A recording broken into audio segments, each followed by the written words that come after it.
नमस्कार। आज निकै समयपछि फेरि एउटा विषयवस्तुमा रुचि बढेको र सान्दर्भिक भएकोले तपाईँहरू सामु उपस्थित भएको छु। खास त भारतमा प्रधानमन्त्री हाम्रो नेपालका हाम्रा प्रधानमन्त्री बालन शाहलाई भारत भ्रमणको सन्दर्भमा निम्ता आएको सन्दर्भमा समाचार माध्यममा कुराहरू पढ्न पाइयो र बालन सरकारको पनि धारणाहरू आयो कि लगभग 40वटा विषयमा जुन विषय भारतसँग दीर्घकालीन रूपमा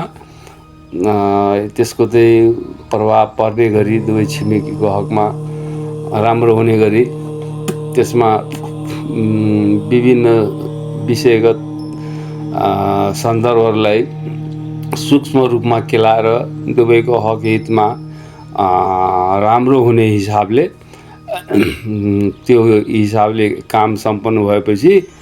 तत्पश्चात त्यो सबै प्याकेज लिएर अनि प्रधानमन्त्री बालन शाह चाहिँ भारत भ्रमण जाने भन्ने सन्दर्भको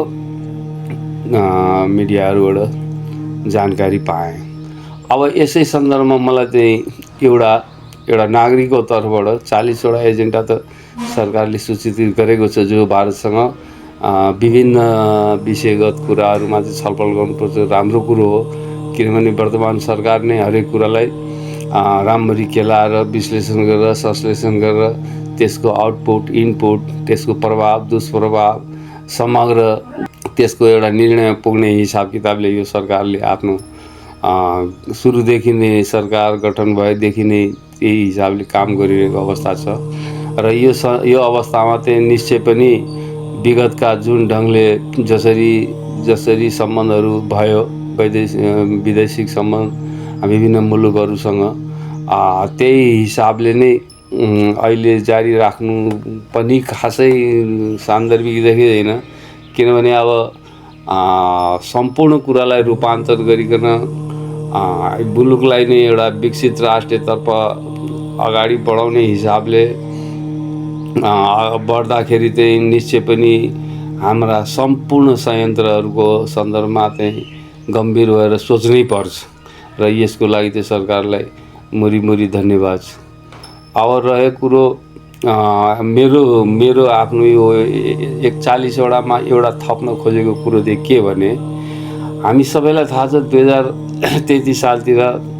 तत्कालीन राजा श्री 5 वीरेन्द्रले संयुक्त राष्ट्रसङ्घमा शान्ति क्षेत्र नेपालको सन्दर्भमा एउटा प्रस्ताव त्यहाँनिर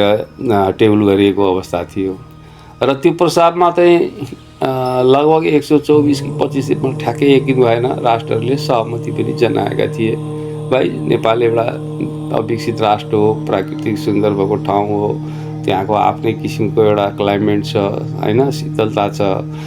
देवभूमि हो। यी सबै कुरा सोचेर सबैले चाहिँ होस् नि हामीलाई पनि राम्रै विश्वलाई नै राम्रै भन्ने ढङ्गले एउटा आएको थियो। तर त्यस बेला चाहिँ हाम्रा अभिन्न छिमेकी मित्र भारतबाट चाहिँ त्यस कुरामा चाहिँ सहमति भएन। अब त्यस कुरामा त्यस बेला भारत सरकारले सहमति नदिनु पछाडि भारत सरकारको आफ्नै दृष्टिकोण होला, त्यसमा मलाई केही भन्नु छैन। अब अहिले 33 सालपछि आज 82 सालमा हैन, धेरै कोसीमा पानी बग्यो, धेरै सरकारहरू आयो, धेरै सरकार गए, विश्व राजनीति विभिन्न तरङ्गले विभिन्न हिसाबले विभिन्न किसिमले बदलिँदै विभिन्न ढङ्गले विकास हुँदै आयो र आजको अवस्थामा आइसक्दाखेरि हामी कम्प्लिटली तेस्रो विश्वयुद्ध हुने अवस्थामा सम्म पुग्ने आजको अवस्था छ, जो हामी सबैलाई थाहा छ। इरानको युद्ध हैन, इजरायलको, अमेरिकाको, उतातिर चाहिँ अफगानिस्तान, पाकिस्तान, उता टर्की, उता युरोपियन युनियनको आफ्नो गुटबन्दी, उतातिर उसको आफ्नो स्वार्थ, यो सबै कुराले गर्दाखेरि सम्पूर्ण ऊर्जा सेनामा, प्रविधिमा, उच्चतम हतियारमा, यी सब कुराहरूमा मात्रै भइरहेको हामी सबैले हेर्छौँ। अब त्यसको लागि अरबौँ डलर खरबौँ डलर लगानी भइरहेको छ। सबैको कसरी हुन्छ यो वारलाई चाहिँ आफ्नो पक्षमा बढेर एउटा लिडरसिप गरौँ भन्ने ढङ्गको हिसाबले विश्वशक्तिको हिसाबले त्यो पार्ट खैर त्यसमा जसको सामर्थ्य छ उसले गर्छ, त्यसमा मलाई केही भन्नु छैन। तर यही धरतीमा रहेको हाम्रो यो 3 कोटी महिनावासी भएको पहाडी मुलुक, देव मुलुक होइन, हरेक ढङ्गले चाहिँ जडीबुटी लगायत प्राकृतिक पर्यटन पानी सबै कुरामा चाहिँ आफ्नै किसिमले प्रकृतिले भरपुर एउटा दिएको अवस्था छ। तर विडम्बना यहाँ पनि अब त्यही हो होइन, राजनीति स्थिरताको कुरा आउँछ होइन, विभिन्न स्वार्थ समूहहरूको आफ्नो चलखेलको कुरा आउँछ, छिमेकीहरूको आफ्नो प्रभावको कुराहरू आउँछ होइन, शक्ति राष्ट्रहरूको आफ्नो ढङ्गले हाम्रो मुलुकलाई उपयोग गरेर आफ्नो होइन आफ्नो जुन रणनीति पुरा गर्ने यी सब कुराहरू आउँछ, हुन्छ सबैले त्यो गर्छन् होइन, यो संसारैको यो ऊ हो। तर अब यस परिपाटीमा चाहिँ आजको दिनमा आइसक्दा र विश्वमा यस्तो किसिमको शक्तिको प्रभावले विध्वंस, आतङ्क होइन, ब्लास्ट, मारपिट, खुन खराबा, करोडौँ जनता विस्थापित लगायत यी तमाम गतिविधिहरू भइरहेको अवस्थामा होइन, अब यो अवस्थामा कमसेकम एउटा शान्ति मुलुकको रूपमा अगर यो मुलुकलाई चाहिँ अगर सबैले मिलेर स्वीकार्ने अवस्था आयो भने तर निश्चय पनि यसबाट के हुन्छ भने कमसेकम एउटा यस्तो देश जहाँनिर कुनै किसिमको कसैलाई कुनै किसिमको भय, डर, त्रास, कुनै किसिमको अप्ठ्यारो नभइकन सहज रूपमा सुरक्षित रूपमा होइन आएर आफ्नो हिसाबले चाहिँ आफ्नो समयलाई व्यतीत गरेर अझ सृजनशील विचारहरूलाई, सृजनशील सोचहरूलाई, सबैको हित हुने कुराहरूमा चाहिँ ध्यान केन्द्रित गर्ने अवस्था हुन्छ। र यसमा एउटा कुरो म अझ जोड्छु, अब हाम्रा दुई छिमेकी होइन, छिमेकी राष्ट्र भारत, छिमेकी राष्ट्र चीन, अब दुवै छिमेकीहरूको पनि विशाल जनघनत्व छ, आफ्नै किसिमको समस्या छ, आफ्नै किसिमको मतलब राजनीतिक सोच छ, आफ्नो लक्ष्य छ, आफ्नो उद्देश्य छ, यो आफ्नो ठाउँमा छ। तर समस्या यो छ कि अगर नेपालमा आफ्नो अस्थिरता उत्पन्न गर्ने गतिविधि भयो भने त उनीहरूले पनि निश्चित रूपमा चिन्ता लिनु स्वाभाविक छ। र यही कारण नेपाललाई चाहिँ अब जस्तै चीनकै सन्दर्भमा कुरा गर्दा अब उसलाई डर छ नेपालमा आइएसआईहरू छिरेर, पाकिस्तान छिरेर होइन, भारतमा गएर विभिन्न किसिमको बम ब्लास्ट गराउने, अशान्ति मचाउने, विभिन्न क्रम गराउने त्यो पार्ट छ। अब उता छिमेकी राष्ट्र चीनलाई यतातिर डर छ कि अब यहाँनिर त्यहाँ अब तपाईँको तिब्बतलाई चाहिँ होइन अब ऊ गर्नको लागि चाहिँ अब विभिन्न किसिमको यहाँनिर चाहिँ अब चलखेल गर्ने, विभिन्न किसिमको अब क्याम्पहरू गर्ने, विभिन्न किसिमको त्यो चाहिँ होइन वातावरण तयार गर्ने भन्ने त्यो किसिमको त्यहाँनिर जो अस्पष्ट छ, सबैले बुझेकै कुरा हो। तर यहाँनिर अगर यो शान्ति क्षेत्र नेपालको हिसाबले अगर गयो भने निश्चय पनि न त भारतलाई पाकिस्तानबाट हुने भय या आइएसआईबाट हुने डर या न त चीनलाई अब तिब्बत विरुद्ध षड्यन्त्र गर्ने जुन पनि तत्त्वहरू छ तिनीहरूबाट हुने डर, त्यो डर चाहिँ के हुन्छ भने तत्काल यो शान्ति क्षेत्र प्रस्तावको कारणले गर्दाखेरि त्यो डरलाई चाहिँ आफ्नै किसिमले व्यवस्थापन गर्न सकिन्छ, यानि कि सुनिश्चित गर्न सकिन्छ। त्यस्तो हुँदैन। अगर त्यसरी त्यसलाई सुनिश्चित गर्न सकेर त्यो ढङ्गको मोडालिटी बनेर त्यसरी चाहिँ देशले आफ्नो सुरक्षा व्यवस्था लगायत त्यो शान्ति क्षेत्र नेपाल प्रस्ताव भइसकेपछि नेपालको जुन एउटा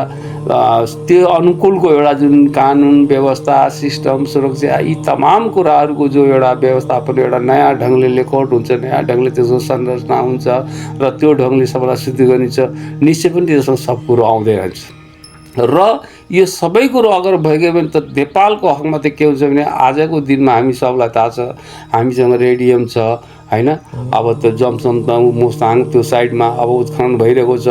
अब त्यहाँ पनि अब सबैले अब जो शक्तिशाली राष्ट्रले आफ्नो गिद्धे दृष्टि लगाइरहेको छ कि कमसेकम त्यसलाई चाहिँ आफ्नो कब्जामा लिएर चाहिँ आफ्नो अनुकूल बनाउन सकौँ। अगर भोलिको दिनमा यो शान्ति क्षेत्र प्रस्ताव भएर त्यो हिसाबले चाहिँ यो नेपाललाई त्यसरी घोषणा गरिन्छ, निश्चय पनि नेपालमा भएका सम्पूर्ण खनिज पदार्थहरू जो बहुमूल्य जे छ, चाहे रेडियम हो, चाहे पेट्रोलियम हो, चाहे ग्यास हो, दुनियाँ होस्, निश्चित रूपमा त्यो चाहिँ विश्वकै कल्याणको लागि ऊर्जाको हिसाब छ भने ऊर्जाको हिसाबको लागि अथवा त्यो यति राम्रो र यति उपयोगी र एउटा मानव कल्याण मानव हित र सबैलाई उपयोग हुने हिसाबले त्यसलाई त्यसरी उपयोग गर्ने एउटा वातावरण बन्छ र त्यसपछि चाहिँ हरेक कुराहरूमा हरेक बात व्यवस्थाहरूमा एउटा चाहिँ अस्पष्ट किसिमको एउटा नीति बनिसकेर त्यो ढङ्गको हिसाबले चलिसकेपछि मलाई लाग्दैन हामीले जुन वैदेशिक नीतिमा चाहिँ यहाँ हरेक दल आउँदा एउटा नीति ऊ आउँदा उसको नीति भन्ने ढङ्गको नभइकन अस्पष्ट नीति हुन्छ नेपालको कि नेपालको एउटा शान्ति क्षेत्र मुलुक हो र शान्ति क्षेत्र मुलुकको वैदेशिक नीति 1 2 3 4 यसरी छ भनेर त्यसमा कुनै किसिमको चिन्ता त्यसमा दुश्चक्र कूटनीति राजनीति केही पनि हुने अवस्था आउँदैन र त्यो कुरा अब सबैले स्वीकार गरेको अवस्थामा हुनेछ। त्यसैले म चाहिँ बालेन सरकारलाई अब यो 40 वटा एजेन्डामा त गृह कार्य भइरहेको छ र मलाई लाग्छ यो आउने दसैँसम्म यो पुरा भएर त्यसपछि अब मेरो त्यो आफ्नो अनुमान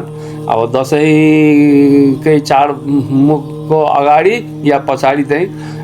यति कामहरू सब सुझेर चाहिँ भारततिर प्रस्थान हुने एउटा चाहिँ वातावरण बन्ला मेरो अनुमान हो। तर त्यहाँनिर चाहिँ यो 41औं एउटा नागरिकको तर्फबाट मैले चाहिँ यहाँ अहिले प्रस्तुत गर्दैछु यो शान्ति क्षेत्र नेपालको सन्दर्भमा यसमा पनि यस प्रसङ्गमा चाहिँ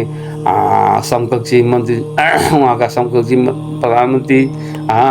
आदरणीय मोदीजीसँग राख्नु होला। निश्चय पनि प्रस्ताव राख्दैमा केही हुँदैन, उताबाट पनि केही धारणा आउँछ। उहाँ पनि बहुत दिग्गज जानकार र आज 2014देखि अहिलेसम्म भारतलाई चाहिँ एउटा राम्रो नेतृत्व दिएर एउटा राम्रो हिसाबले विकासतिर लगिरहेको एउटा चाहिँ मतलब प्रतापी दूरदर्शी हैन सबै मानव कल्याण वैश्विक कुटुम्बको हिसाबले सोच्ने त्यो ढङ्गको एउटा चाहिँ उहाँ व्यक्तित्व हुनुभएकोले मलाई लाग्छ उहाँले यस सन्दर्भमा पनि एउटा गतिलो एउटा चाहिँ सल्युसन अथवा यसमा सुझाव अथवा सल्लाह दिनुहुन्छ। हस् त, धन्यवाद।